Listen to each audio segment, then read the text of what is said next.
When is the last time you asked yourself, who am I? Now, this question has puzzled philosophers, psychologists, and even characters in literature like Jean Valjean in Les Miserables.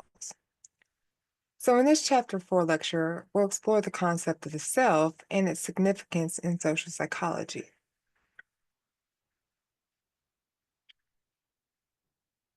Now, the main objectives of this lecture are to obviously, we want to understand the components of the self concept, the role of self-esteem, and how our self-perception influences our behaviors and interactions with others.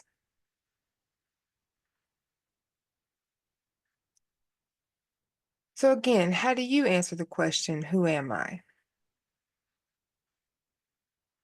Feel free to either take a screenshot of this or download it from the internet, but this is an identity wheel, my identity wheel to be exact. And what this allows you to do is take a reflective approach to help you visualize the various dimensions that make up your personal identity. And some of these dimensions can include things like your age, your ethnicity, your gender, sexual orientation, religion, education, profession, cultural heritage, hobbies, and so on. So working on this wheel would allow you to explore, how these aspects interact and contribute to your overall sense of self. But keep this in mind, some of the things that you might jot down regarding these various components of this wheel. Now, obviously, the wheel just scratches the surface of the self-concept. And so we'll go ahead and jump into section 1 as we examine how we think about ourselves. Now, the self is a complex concept that's been studied by philosophers and psychologists for centuries. One way to define the self is as our sense of identity or who we are. And the self is made up of many different dynamic components, such as who we are, who we're seen as, and who we want to be seen as well as other things. So the way we define our identity is based on the self-reference effect. And this is the tendency to remember information better when it's related to ourselves. Essentially, it's the meaning that the way we actively process and encode information that is personally relevant plays a significant role in shaping our identity and how we understand who we are. And why do you suppose this is? Well, our brains prioritize information that directly connects to our personal experiences and characteristics, thus contributing to our sense of self over time. And while self-identity is a broader term encompassing not only how we perceive ourselves, but also how we believe others perceive us, including our social roles and group affiliations, our self-concept is our mental representation of ourselves, our understanding of who we are and what we're like, as influenced by our experiences and relationships with others, as well as cultural messages that we receive. Simply, how we see ourselves. And sometimes these terms get interchanged. But I tend to see self-identity as more of the social term role, the outward expression of that self-concept in various social contexts. It's not only how you perceive yourself, but also how you believe others perceive you. And naturally, they influence each other. Our self-concept is not fixed. It is constantly evolving and changing as we gain new experiences and learn new things. And there are different components of the self-concept. For instance, one aspect of the self-concept is self-efficacy, which refers to our perception of our abilities, right? How do we feel about ourselves regarding can we do something? Can we achieve something? And the building blocks, like bits of data, are of our self-concept are these self-schemas. And these organized clusters of knowledge and beliefs about ourselves can be positive or negative, general or specific, and it can influence how we process information, make decisions, and behave. For example, we might have a self-schema that we're intelligent, athletic, or kind, but we might also have a self-schema that suggests that we're shy, clumsy, or unlikable.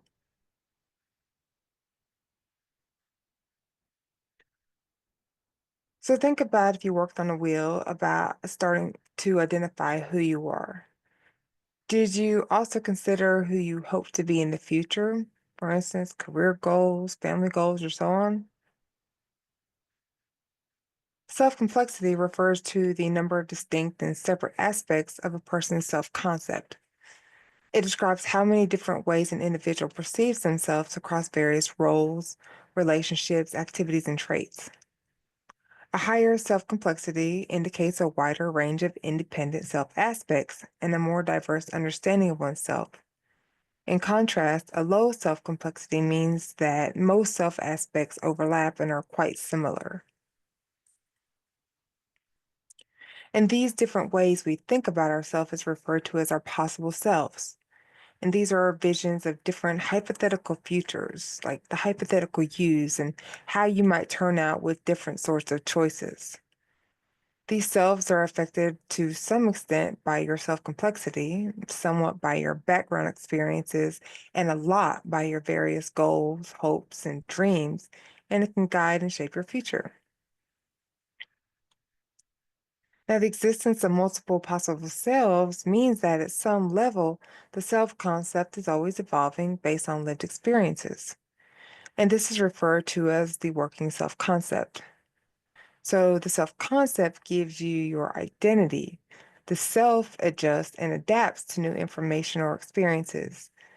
As skills develop, as you get feedback, and as you modify goals, the schema then adjusts to take the new information into account to move you toward that future. And as if it might not have been complex enough, to add another level to this, we have varying levels of self awareness, which is our ability to understand and recognize our own thoughts, feelings, emotions, and behaviors.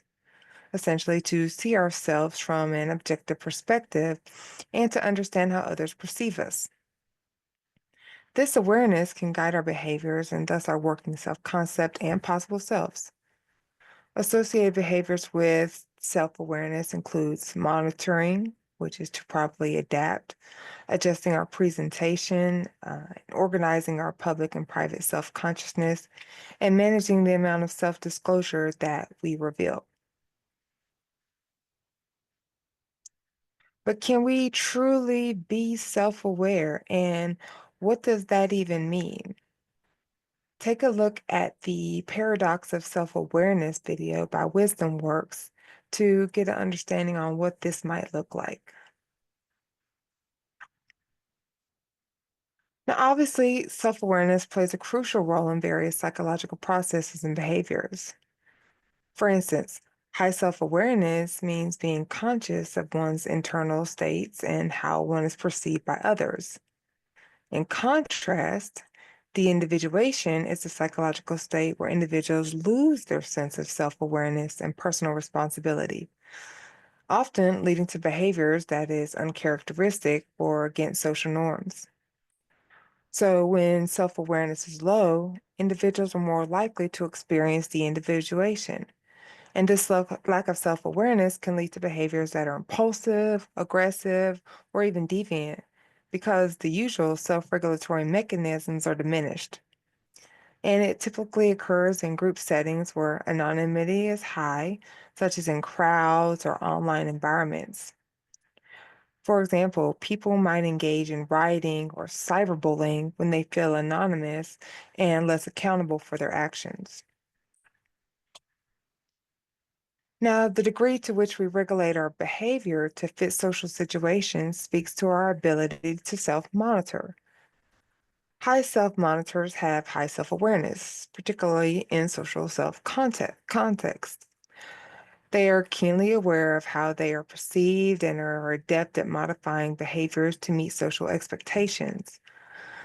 While low self monitors, on the other hand, may have lower situational awareness and are less concerned with social adaptability. And this leads us to self presentation, the process of controlling how we are perceived by others. It involves managing impressions through behavior, appearance, and communication. So, obviously, self awareness is critical for effective self presentation. Individuals who are highly self-aware can better gauge how their actions and words are interpreted by others and can adjust their self-presentation strategies to achieve desired impressions. For example, someone giving a public speech might adjust their tone and body language based on audience feedback to appear more confident and engaging. And all of this is contingent on how we experience our internal and external worlds. Public self consciousness refers to our awareness of how we're seen by others. So, high self awareness in social contexts leads to high public self consciousness. And individuals high in public self consciousness are particularly concerned with their appearance and social image.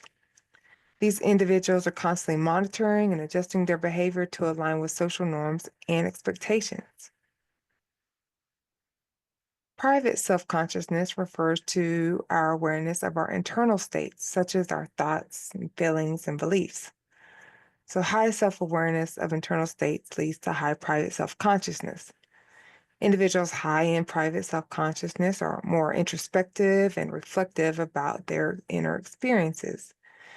And these individuals spend more time reflecting on their thoughts and feelings, which can lead to greater self understanding, but it can also lead to rumination and anxiety if not managed well. So let's dive a little bit deeper into understanding the self. There are also external factors that influence who we are and what we want to be. Culture influences the self in a number of ways. It provides the context within which we develop our sense of self, influencing our values, beliefs, and behaviors. For example, culture teaches us about what is important and valuable. It also teaches us about different roles and behaviors that are expected of us and how people in different cultures define themselves and their relationships with others. By shaping our social identity, which is part of our individual self concept, we acknowledge our membership in social groups such as a specific culture, along with the values and emotional significance tied to that membership. Therefore, social identity theory argues that people internalize their various roles in group memberships, identifying with characteristics of those groups, and use that to define their self concept. So, with individualistic cultures, they're characterized by personal goals and decisions, personal well being, mobility, and distance from extended families. While collectivistic cultures are typically more likely to define individuals as members of their group or family, more concerned with honor, have decisions made for children by family elders, for example, jobs or marriage partners, and they more often live close to or with extended family and are less geographically mobile.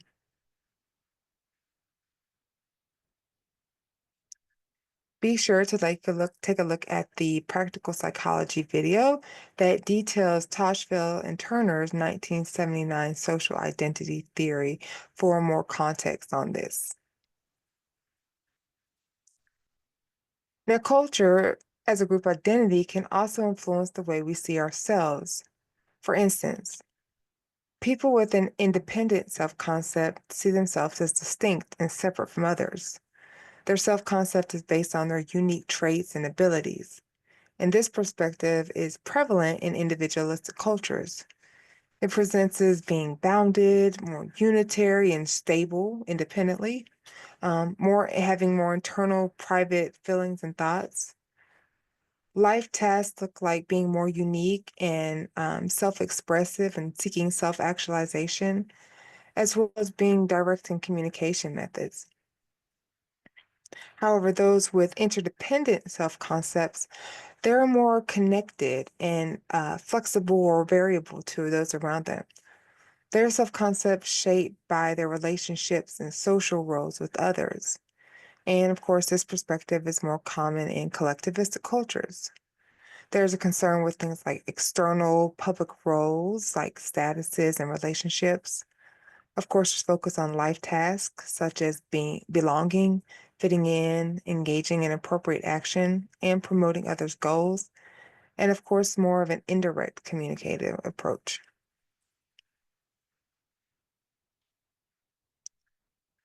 And while self concepts provide a broad framework for understanding how we relate to ourselves and others, specific cultural contexts, such as the culture of honor, offer a more nuanced view of how cultural values and norms influence behavior and self concept. And though we'll discuss it in more detail in Chapter 13, the culture of honor refers to a social environment where a person's self identity is heavily tied to their reputation and the perception of their honor.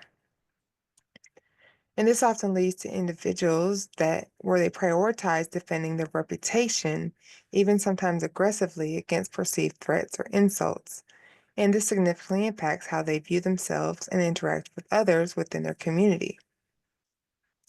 So, in cultures of honor, the emphasis on social harmony, group reputation, and relational goals align closely with the characteristics of an interdependent self concept. And it can be particularly prominent in certain regions like the American South, where maintaining a strong public image is considered crucial to one's self worth. And so that brings us to the end of section 1, where we've covered the fundamental question, who am I? We've explored the self discovery and how we establish our identity. We discussed the self reference effect, which highlights our tendency to process information as it applies to ourselves, making self related information more memorable. We've examined the self concept, which encompasses knowledge, beliefs, and feelings we have about ourselves. And we also looked at self efficacy, which is our perception of our capabilities to succeed in various tasks. And these concepts are influenced by our self schemas, which are the cognitive structures that shape how we process information about ourselves and guide our behavior. We also discussed the question, who do I want to be? And this involves complex self complexity, which is referring to the number of distinct aspects of our social concept. The more complex our self concept, the more resilient we are to stress. And we also explored possible selves, which is the visions of different hypothetical futures that guide our goals and aspirations. Additionally, we covered the working self concept, which is a dynamic moment to moment version of ourself that adapts to new experiences. We covered the importance of self awareness and understanding our self concept. Self awareness involves being conscious of our thoughts, feelings, and behaviors. We also looked at de individuation, which occurs when we lose self awareness in groups that might lead to behaviors that we might not exhibit otherwise. We also looked at concepts like self monitoring and self presentation.